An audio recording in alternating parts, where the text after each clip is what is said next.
Hi అండి. Welcome back to common రుచులు. నేను మీ శిరీష. ఈరోజు మనం చేసుకోబోయే రెసిపీ వచ్చేసి మిర్చి బజ్జీ. ఇది నేను చెప్పే చిన్న చిన్న టిప్స్ ఫాలో అయితే గనక మనకి క్రిస్పీగా అలాగే స్ట్రీట్ సైడ్లో తినే మిర్చి బజ్జీలా ఉంటుంది. ఇది ఎలా చేసుకోవాలో చూసేద్దాం. ముందుగా మిక్సీ జార్ తీసుకొని అందులో 2 టేబుల్ స్పూన్ల వాము, కొద్దిగా ఉప్పు వేసుకొని నేను మీకు చూపిస్తున్న విధంగా మెత్తగా మిక్సీ పట్టుకొని పక్కన పెట్టుకోండి. ఇప్పుడు ఒక బౌల్లోకి చింతపండు గుజ్జుని తీసుకొని అందులో మనం ముందుగానే మిక్సీ పట్టి పక్కన పెట్టుకున్న వాము పొడి వేసుకొని బాగా కలుపుకోవాలి. ఇలా కలుపుకున్న దానిలోనే ఒక టేబుల్ స్పూన్ పుట్నాల పొడి వేసుకొని ఉండలు లేకుండా కలుపుకొని పక్కన పెట్టుకోండి. ఇలా పుట్నాల పొడి వేసుకోవడం వల్ల మనకి మిర్చికి చింతపండు గుజ్జు అనేది బాగా పడుతుంది. ఇప్పుడు మిర్చికి నేను మీకు చూపిస్తున్న విధంగా కట్స్ పెట్టుకొని పక్కన పెట్టుకోవాలి. ఇదే విధంగా అన్ని మిరపకాయలకి కట్స్ పెట్టుకొని పక్కన పెట్టుకోండి. మీరు గనక కారం ఎక్కువ తినేవారైతే మిర్చి లోపల సీడ్స్ ఉంచుకోండి. ఒకవేళ కారం తక్కువ తినేవాళ్ళైతే లోపల ఉన్న సీడ్స్ తీసేయండి. ఇలా కట్స్ చేసుకున్న మిర్చిలోకి స్టఫింగ్ని చేసుకుందాం.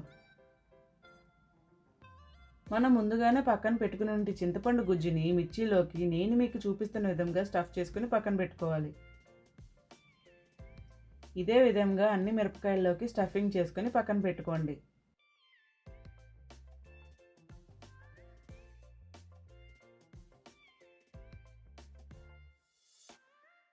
ఇప్పుడు ఒక మిక్సింగ్ బౌల్ తీసుకొని అందులో 2 కప్పుల శనగపిండి వేసుకొని మీ రుచికి సరిపడంత ఉప్పు, అర టీ స్పూన్ పసుపు వేసుకొని వాటర్ని కొద్ది కొద్దిగా యాడ్ చేసుకుంటూ పిండి అనేది ఉండలు లేకుండా బాగా కలుపుకోవాలి.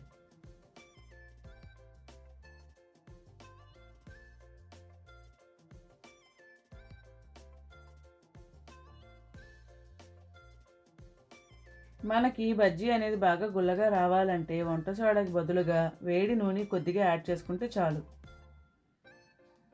ఇలా ఆయిల్ యాడ్ చేసుకున్నాక మరొకసారి బాగా కలుపుకోవాలి. మనం పిండి అనేది ఎంత బాగా బీట్ చేసుకుంటే బజ్జీ అనేది అంత క్రిస్పీగా ఉంటాయి. ఇప్పుడు ఒక కడాయి పెట్టుకొని డీప్ ఫ్రైకి సరిపడంత ఆయిల్ వేసుకోవాలి. మనకి బజ్జీ వేసుకునేటప్పుడు ఆయిల్ అనేది బాగా వేడిగా ఉండాలి. ఆయిల్ వేడైందో లేదో తెలుసుకోవాలంటే చిన్న పిండిని ఆయిల్లో వేసి అది పైకి తేలిందంటే మనకు ఆయిల్ వేడెక్కినట్టే. ఇప్పుడు బజ్జీలు వేసుకోవడం స్టార్ట్ చేద్దాం. మనం స్టఫింగ్ చేసుకున్న మిరపకాయలను తీసుకొని పిండి బాగా పట్టేలా మిరపకాయలను పిండిలో బాగా ముంచుకొని ఆయిల్లో ఒక్కొక్కటిగా స్లోగా వేసుకొని 2 వైపులా బాగా వేయించుకోవాలి.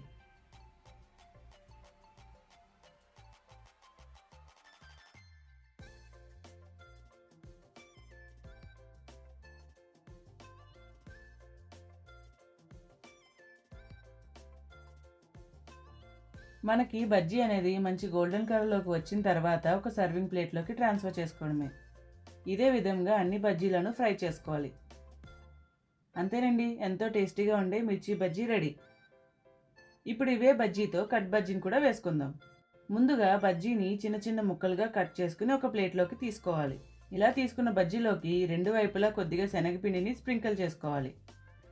ఇలా చేయడం వల్ల బజ్జీ అనేవి ఆయిల్లో వేసినప్పుడు వాము, చింతపండు గుజ్జు అనేది బయటికి రాకుండా ఉంటాయి.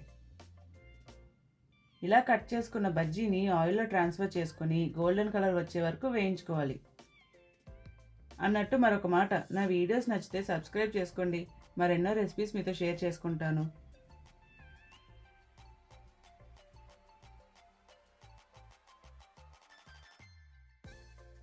ఇలా గోల్డెన్ కలర్ వచ్చాక సర్వింగ్ ప్లేట్లోకి ట్రాన్స్ఫర్ చేసుకోండి. ఇలా ట్రాన్స్ఫర్ చేసుకున్నాక కొద్దిగా చాట్ మసాలాని స్ప్రింకిల్ చేసుకోవడమే. అంతేనండి, ఎంతో రుచిగా ఉండే క్రిస్పీగా ఉండే కట్ మిర్చి బజ్జీ రెడీ. ఇప్పుడు ఇవి 2 మీరు ట్రై చేసిన తర్వాత ఎలా వచ్చిందో నాకు కామెంట్ బాక్స్లో కామెంట్ చేయడం మర్చిపోకండి. అమ్మ వంట నచ్చితే లైక్ చేయండి, షేర్ చేయండి, కమెంట్ చేయండి, దాంతో చేయండి.